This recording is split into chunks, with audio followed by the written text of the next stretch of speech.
man says it's the end of time, and the Mississippi River, she's a going dry. The interest is up and the stock market's down, and you're only getting mugged if you go downtown. But if you're Joe Rogan, you're a champion jiu-jitsu guy, mixed martial arts, he'll beat up the mugger. Joe is really nice. He's agreed to stay with us a whole other hour. And we're going to have Burmas back in later to talk 9/11 with him. JoeRogan.net. Joe, I want to get back into 9/11 and other things later, but right now I wanted to talk about DMT and electronic voting machines, because I know you've talked a lot about both those issues, and they're both pretty darn important. You want to get into DMT first and the type of experiences you've had? I mean, you're a big health guy, but you've taken this, I guess, as a spiritual experience or whatever. You want to tell folks what happens when you take it? I think that psychedelic experiences are the root of all religious experiences. That's what my personal belief is. I believe that these religious experiences that people have had without psychedelics are the result of natural, endogenous dumps of psychedelics in your system. And this is from reading a lot of people's books. None of these are my ideas. Yeah, you eat some bad cheese and it's got DMT in it. It's in a lot of natural things. It's not that simple. It's not that you can't really eat DMT, because DMT, your stomach produces something called monoamine oxidase, and it breaks down. You got to smoke it, but I mean, there's other things that'll make you hallucinate and put it up. There's ways that they've been doing it for thousands of years in the Amazon, where they make a brew called ayahuasca. And what it is the vine of one plant and then the leaves of another plant. And it's mixed together. So it's DMT is in one of the plants, and the other plant is what's called an MAO inhibitor, a monoamine oxidase inhibitor. And what that does is it allows them to take an orally active form of DMT. And this drug DMT, you want to call it a drug, it's actually a natural human neurotransmitter. No, I understand. And it exists. But I'm just saying to people that don't understand it, it exists everywhere in nature. It exists in thousands of different plants. It exists in human beings make it naturally. They believe the pineal gland is what makes it. And what that means, what the pineal gland is, it's literally your third eye. It's a gland in the middle of your forehead that in reptiles, in some reptiles, it actually has a retina and a cornea and a lens. I mean, it literally is a third eye.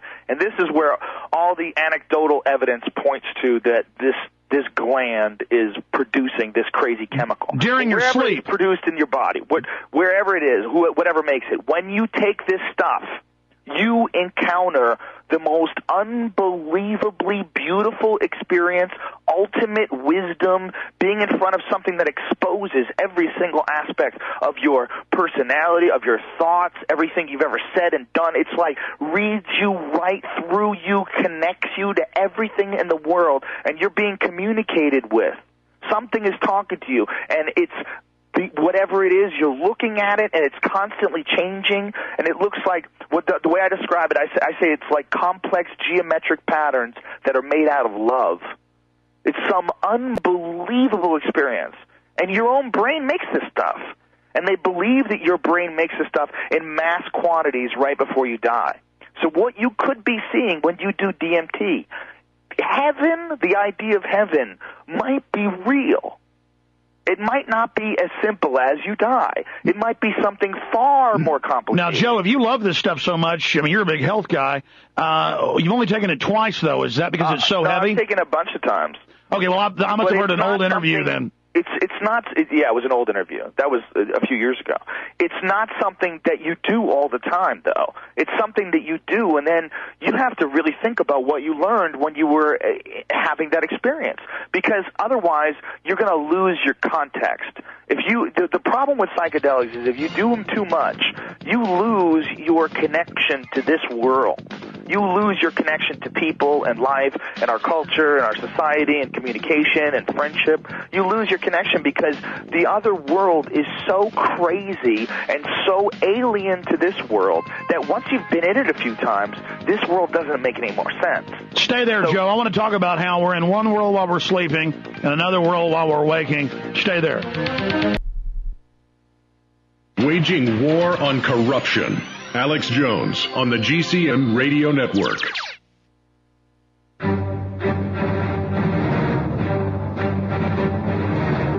Government cover-ups. You want answers? Well, so does he. He's Alex Jones on the GCN Radio Network.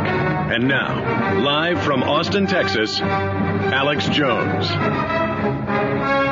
5 minutes left with Joe Rogan by himself. Then we've got scheduled Vincent Bugliosi, the prosecutor of the Manson family. He's saying George Bush needs to be arrested and indicted for murder. So Joe will be riding shotgun with us for that. And then another 30 minutes after Bugliosi leaves us, we can get into a bunch of other issues. Always love having Joe on with us, and we've certainly waited too long to have him back up. We appreciate him coming on. JoeRogan.net. My websites are InfoWars.com and PrisonPlanet.com. We also have the viewers at PrisonPlanet.tv. And these are the type of great guests we bring you Monday through Friday from 11 a.m. to 3 p.m. Central Standard Time.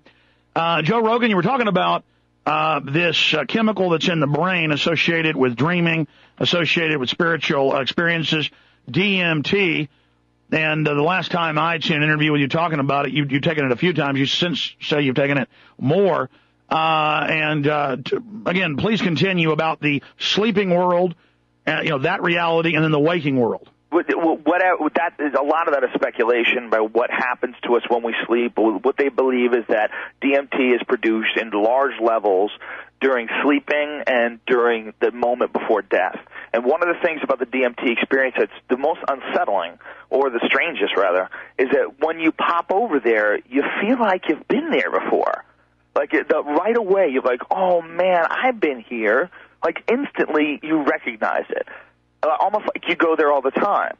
And that's the idea behind it. The idea behind it is that there's something happens to us when we sleep, and that it's very possible that we enter into the DMT world when we're in the periods of heavy REM sleep. And the reason why they believe that is that one of the reasons is just like a dream. You know when you have a dream and you wake up and you're like, whoa, I had the craziest dream. It fades away in seconds. And 5-10 seconds later, you can't remember the dream. A half an hour later, it's like, I had a dream. Like, you remember, like, little flashes of what you were talking about. Like, maybe if it's really crazy and you were talking about it, then you'll remember because you were talking to someone about it. Like, you wake your wife up and you just immediately start telling her about your dream, and then she'll kind of remember it, and then she'll remind you, and then you'll remember it. Well, that's what DMT is like. What's that term? I'm in a movie about it. You'd think I remember the name. It's not astronaut. It's about people that are into experiencing, remembering their dreams, controlling their dreams. Oh, lucid dreaming. Yeah, lucid dreaming, but there's a term, Argonauts or something. I don't know. But there's people that believe that is related to DMT. That the lucid dream and DMT is very closely related. Well, here's the deal. I don't get into speculation, though. Dr. Rick Strassman, he's a guy out of the University of New Mexico, is doing all these crazy studies to try to figure out what is real and what is not. He's got this whole Cottonwood Research Foundation that is dedicated to finding out what the levels of DMT are in a bunch of different human, different things that we do during the day, different actions, whether it's being scared or whether it's being in love, and they're going to do a whole bunch of studies to try to figure out what the levels are. Well, all I know is stuff. I've had a few dozen dreams, and you always know after them. It's kind of a waking dream. You wake up, you're sweating. It's so intense. Like, I had a dream of this exact person that tried to mug me in Dallas. I'm like 15. I wake up, freaked out. I see this person in this green and yellow and pink shirt come around the corner and assault me. And as I was walking around this corner, about 5-6 months later, this person comes around the corner and attacks me, and it's them. And I was because I told people about it, Joe. And you know why people think that that's crazy? Is because people can't do that all the time. That's the only reason why people think that's crazy. If you stop and think about all the crazy things that people can do, how about just the fact that we can see out of our eyes? We look through these organs in our head, and we can make out objects, and we can read things, and that's a crazy gift. Could you imagine if there were no eyes, trying to describe the power of eyesight to someone if there were no eyes? It would be almost impossible. Wow, Joe, that's an amazing way to describe it. Blowing me away. That is how it could be. It could be that there's a bunch of different things that are possible. We just don't have the capability to do it, or we're evolving the capability of it. Human beings aren't done evolving. Joe Rogan's our guest. Stay with us.